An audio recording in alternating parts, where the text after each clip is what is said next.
ఏడుకొండలపై 500, 1000 రూపాయల నోట్లను స్వీకరించకపోవడం, చిన్న నోట్లు లేకుండా వెళ్లిన వారు తీవ్ర ఇబ్బందులు పడుతుండడంతో భక్తుల రాక మందగించింది.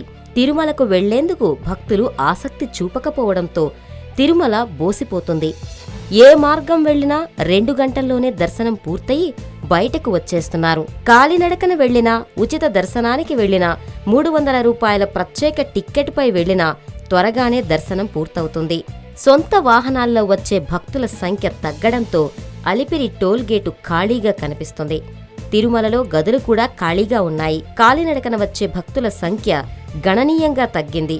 అన్న వితరణ శాఖ, వాణిజ్య సముదాయాలు, ఇతర ప్రాంతాలు భక్తులు లేక బోసిపోగా కొండపైకి రవాణా సేవలందించే బస్సులు భక్తుల కోసం గంటల తరబడి వెయిట్ చేయాల్సిన పరిస్థితి. ప్రధాన పండుగలప్పుడు మాత్రమే తిరుమల కొండ ఖాళీగా కనపడేది.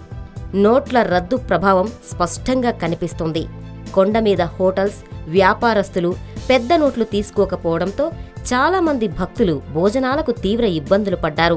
వెంటనే స్పందించిన టీటీడీ ఉచిత అన్నదానం అందరికీ అందించే ఏర్పాట్లు చేసింది. భక్తులు ఇబ్బందులు పడకుండా తక్షణ ఏర్పాట్లు చేసింది. అయినా కూడా తిరుమలకు రావడానికి భక్తులు అంతగా ఆసక్తి చూపటం లేదు. పెద్ద మొత్తంలో డబ్బులు దొరక్కపోవడమే ఇందుకు ప్రధాన కారణమని టీటీడీ అధికారులు చెబుతున్నారు.